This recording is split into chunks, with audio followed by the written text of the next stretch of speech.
township. So there will be improvements made by PennDOT at that intersection, which will lessen the delays and improve the operations there. And our study demonstrates that the additional traffic that this development adds, based on the current plan, does not trigger the need for additional improvements at that intersection. Would you agree that, at least historically, when PennDOT has stated that there were going to be improvements made at 926 and 202, that those just fell by the wayside? Yes or no? The grade separated improvements, yes, absolutely, was discussed and has fallen by the wayside. So would you also agree with me that in light of that, notwithstanding whether PennDOT says, well, now we're going to fix it, we can't necessarily depend on them? Would you agree with that? It's always a possibility that until a PennDOT project goes to construction, that it could not happen. That is always a possibility. Would you agree with me that, let's forget the numbers for a minute, and just from a practical point of view, if 317 homes are built, there will be on the property, that there will be increased traffic promulgated or produced as a result of the development? Yes or no? Certainly, absolutely. So therefore, the argument that you guys are giving, and this will lead to a question, is that yes, there's going to be traffic increase, but it doesn't have a substantive impact on the traffic that already exists. Is that the argument that you're giving? At 202 and 926 specifically, yes, the traffic increase from the development does not trigger mitigation improvements because it is below very specific PennDOT standard criteria. Let me go to the issue of the roundabouts. I'm familiar with the roundabout, and I think it's on 82. As you're, if you go past, I'd have to sort of show it on the map. So rather than do that, but you are correct. 82 okay. Unionville Road, there is a roundabout there, a single lane roundabout. Would you call that a small roundabout, the smaller one, or a large one? No, that would be a full-size single lane roundabout, not a mini. Okay, and then tell me why that wouldn't make sense in Crebilly.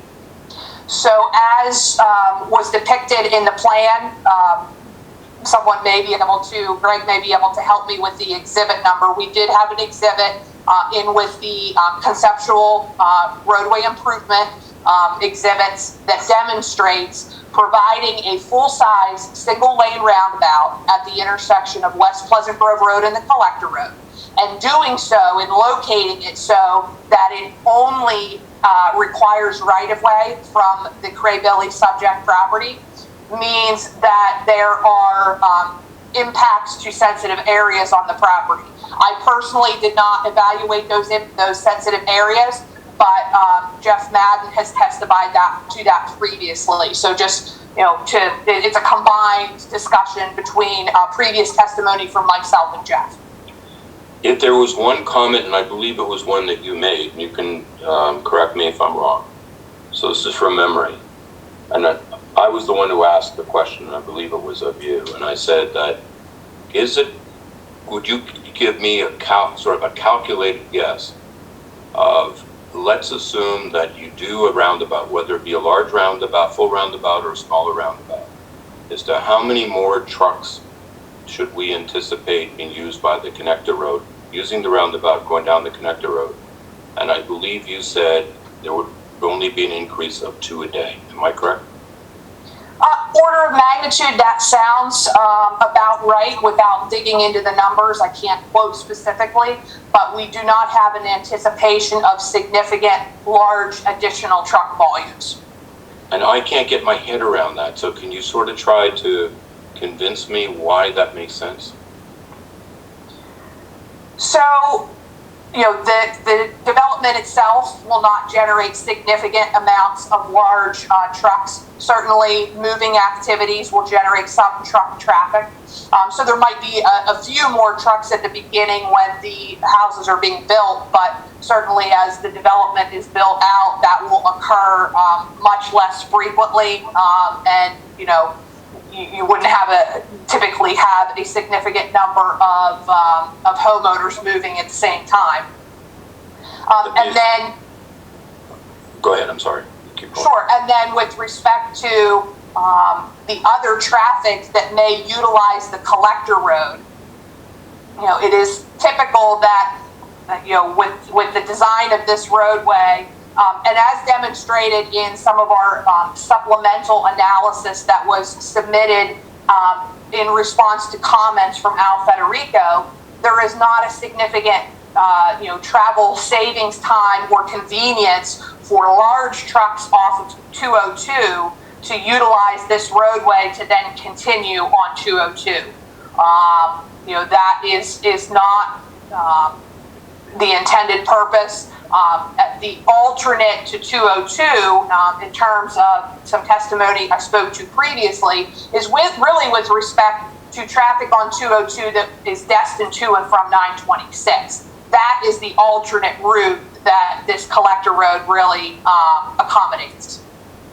The expression that you used was that's not the intended purpose, and that's why trucks won't necessarily use the connector road. That may not be the intended purpose, but if I'm one of the hundreds, if not thousands, of truck drivers who's sick and tired of having to navigate through and huge lines on 202 going, in particular, southbound, doesn't sort of human nature suggest that they will decide to look for a different path, and if that different path happens to be the collector road, then it would make sense for them to do that. And then that wouldn't. And let me just finish up. Good. Absolutely. Would that not then belie the notion that that while ideal, it would be great if only 2 trucks a day use the collector road? It just doesn't seem to make sense intellectually. So that's why I spoke to the travel time analysis that we did as well. That is certainly an important component because, as you said, intended use versus actual use can be different. But there really is not a significant travel savings time during most hours of the day, and I'll speak to that specifically in a moment, for traffic to use the collector road as an alternative to staying on 202 to continue outside of this area. We did find in the weekday afternoon that the delays southbound on 202, if we're looking at the travel times on the collector road, there would be some benefit for a certain level of traffic to use the collector road to have more balanced travel times. But there's certainly going to be, significant travel times associated with any vehicles that would use the collector road as a true alternative to 202. And again, meaning that they are on 202 and they are staying on 202 outside of this area, not using 926. To get back to 202, there is inherent delay along 926. There is inherent delay at other locations along that route if we're talking about 202 traffic staying on 202. And I guess what I'm trying to figure out is that if you haven't already built the collector road, which you haven't, how can you even guesstimate as to what the use of the collector road is going to be from 202? It is certainly an estimate, but it is an educated estimate. We look at every piece of analysis we possibly can, and that travel time, that's the purpose. If someone's going to take an alternate route, it is most likely because of the travel time. There certainly can be other factors, but that is a primary driver. So it's not just a guess, it's an educated estimate. It's the best we can do. And so let me deal with that. That would be my last question for you, is that you've done the analysis, you've done the due diligence in your view. You've just said it's an educated guess. Tell me what the possibilities could be. Just help me. Let's assume you're wrong. What would be the net effect?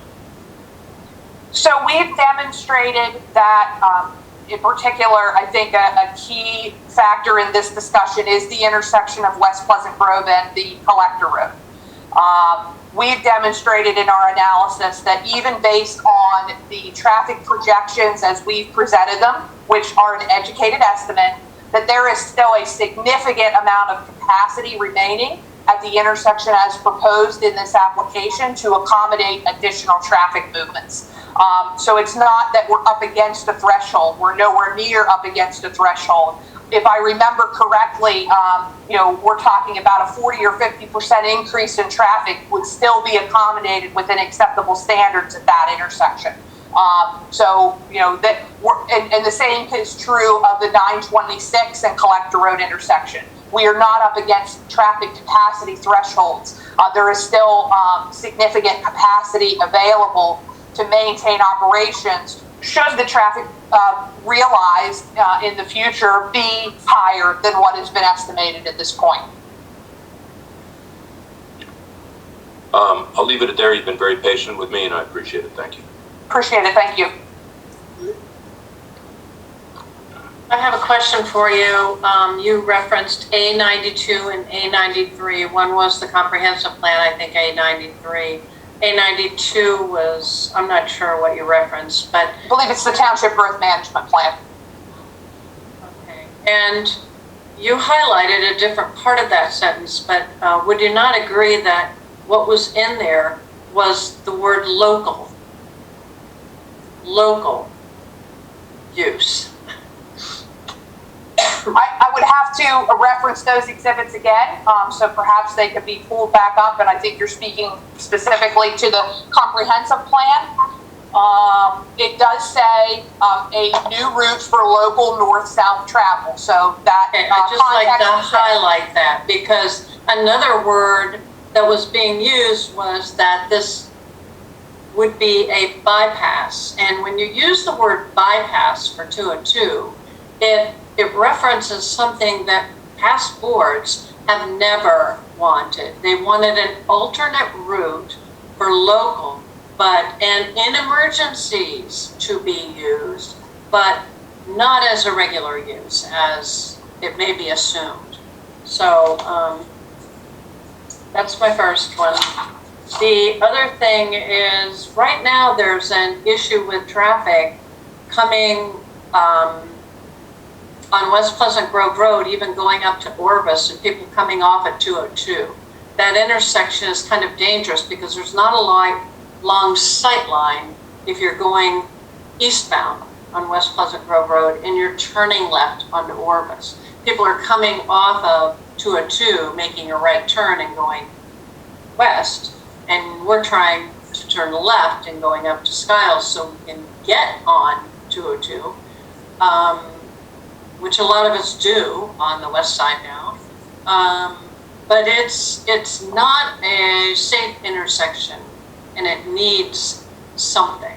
So do you believe that the distance from Orvis to 202 and the roundabout might solve that? That roundabout might solve that issue of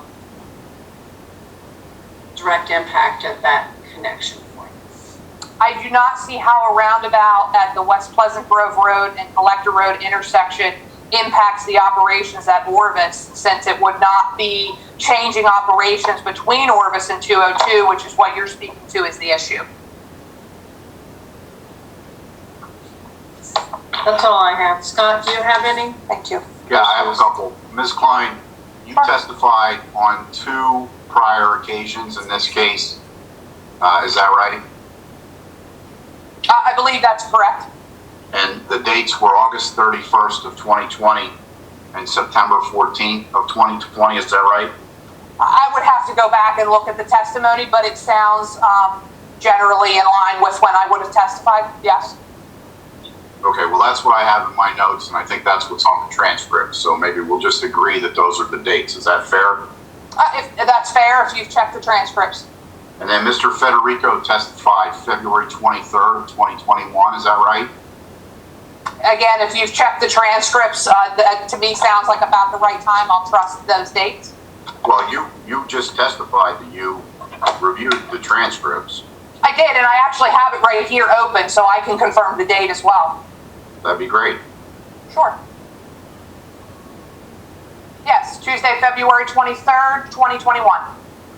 So a series of your questions was about the site distance for the Collector Road and West Pleasant Grove Road, and then on rebuttal. And you, through your counsel, offered in two exhibits, which are Exhibit A90 and A91, which are letters from Toll Brothers to Westminster Presbyterian. And you're familiar with those letters, obviously, is that right? Yes.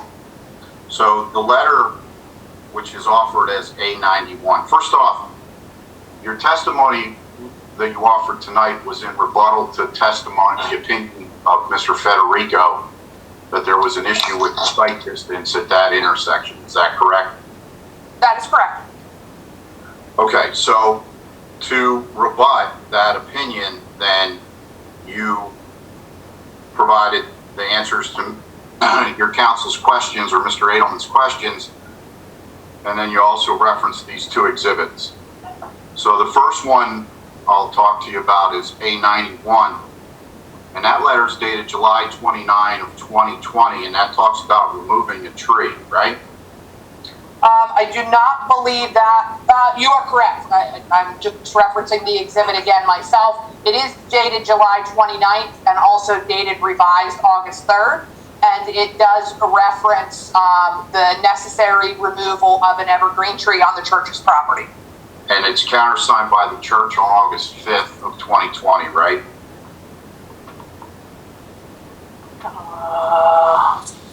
That is correct. And all of those dates are prior to when you first testified in Crebilly 2, right?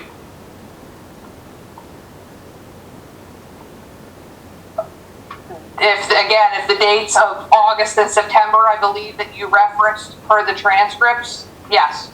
All right, and so tonight for the first time, or actually it would have been, I guess, back in mid-April or whenever these exhibits were produced, that's the first time that this letter was marked in this case, from my understanding.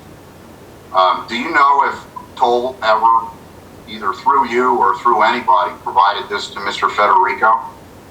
I am not aware. And I can't.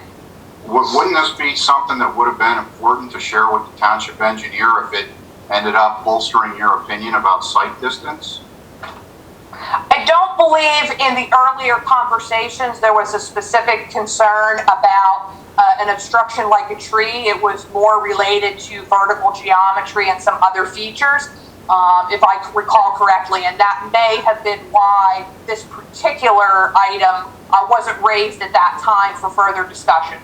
But I'd have to go back and look further, but that may have been the occurrence. Well, but it was obviously a concern of Toll Brothers in advance of you testifying initially, because Toll Brothers dealt with this 4 weeks prior to you first appearing, right? Well, I believe, based on my discussions with the applicant, that there may have been prior discussions with the church about this tree, but it was evident more recently that it needed to be entered as an exhibit in order to confirm that for the record. So it was really maybe a record cleanup item. Okay, so then let's talk about the one that's probably a little more material, and that's A90. So that's dated after you appeared and testified on direct examination. It's marked at A90 and it's offered into the case. You know, again, I think it was mid-April is when it was marked, and it's formally offered tonight.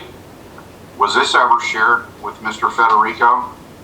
Again, I can't speak to that.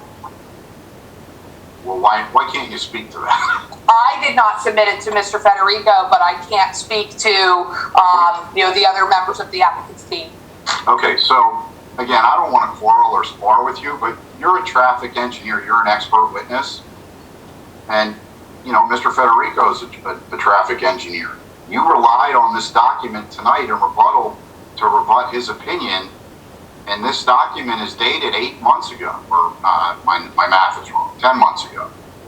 So I'm just trying to figure out what it is, why Toll Brothers didn't produce this document to the township's traffic engineer sooner. That's all. I do not believe this document is an attempt to, rebut Mr. Federico's testimony. Again, it's to confirm that there is agreements in writing to accommodate items that have been asked for. In this letter in particular, the easement for the church to connect. So I believe it's more a mechanism of a written document entered into the testimony than anything else. All right, well, I'll let your answer speak for itself. That's all I have. Thank you. Mr. Edelman, any redirect? Yes, following on Mr. Yolo's question. Ms. Klein, at any time during Mr. Federico's reviews, did he specifically point out that there was a tree in the sightline area that could potentially be an obstruction? No. At any time during Mr. Federico's reviews, did he raise the issue of the requirement for an easement for sight lines over the church property as being required? No. During Mr. Federico's reviews, what was he again focused on with respect to the adequacy of the sight distance at the West Pleasant Grove Road, Collector Road intersection? The vertical geometry of the roadway. In your rebuttal testimony this evening, did you analyze every aspect that you know of with respect to providing adequate sight line and sight distance at the West Pleasant Grove Road and Collector Road intersection? Yes. Was the additional information that Toll Brothers provided you in Exhibits A90 and A91 part of the additional analysis that you used in order to rebut Mr. Federico's generalized concerns with respect to the adequacy of the sight distance at West Pleasant Grove Road and Collector Road? Yes. Okay. I have no further questions. Thank you, Ms. Klein. Appreciate your patience tonight. Thank you. Mr. McKenna, I'd like to offer to the board that to the extent that there are parties that for some reason were unable to reconnect and be present for the rest of this evening's testimony by Ms. Klein on rebuttal, that I bring Ms. Klein back for the limited purpose of taking questions from those parties that were unable to reconnect, so that there's no issues with respect to their procedural due process rights to ask any questions of the witness. I appreciate that. You've actually beat me to the punch. That was a request I was going to make. I wasn't sure if Ms. Klein was available on July 12th, so I appreciate that was going to be my next question. Is Nicole available on the 12th? Nicole will make herself available on the 12th. Thank you, Nicole. Yes. Thank you, Ms. Klein. I appreciate that. Thank you. And Mr. McKenna, if you could provide me with the list of the people, just so we know who would. The list of who? I'm sorry. Yes, the list of the parties that are not present since Ms. Klein started her testimony. Oh, that's going to be a tall order. I'll do what I can, Mr. Edelman, to compare from one sequence to another, because I didn't keep track the second time. And frankly, that's an administrative nightmare. I did it once. If we have the transcript. Maggie, can you record who's on right now? Can you take a snapshot of who's on at this point, and then we can compare who is not? However you derive that list, I just didn't want it to reopen to people who have already asked questions. No, well, that I understand. I'll have the list of those who asked questions, so that won't be a problem. Okay, we can work on that one as well. Do you have anything further to offer tonight, Mr. Edelman? No, I do not. At this point, Toll rests based upon its rebuttal testimony, and assuming there's nothing additional that Mr. Spackman would bring in as part of his testimony. So, Mr. Spackman, are you still on?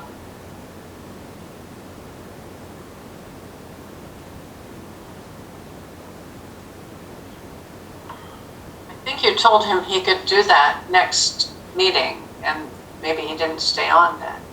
I don't see him on. Okay, so that's fine. Mr. Edelman, we don't have any objection if Mr. Spackman wants to present, given all the issues that we've had tonight at the meeting in July. Is that correct? No, I do not. Okay, so we'll plan on that. I'll correspond with him, let him know that he'll have that opportunity. Toll Brothers has now rested its case. Mr. Spackman, I would assume then, would be the last person if he has anything to present in terms of evidence that we'll have on the 12th, and then we will devote the rest of the evening to public comment and any other housekeeping items like the admission of exhibits. Is there anything further for tonight? No, just to thank the board for its patience in extending the time to see the witness. All right, so we're going to stand in continuance until July 12th. Again, it'll start at 7 p.m. at the Ruston Auditorium. Notice will be sent to all of the parties in advance of the hearing. Thanks, everyone. Thank you. Have a good night. You too. Thanks. Bye.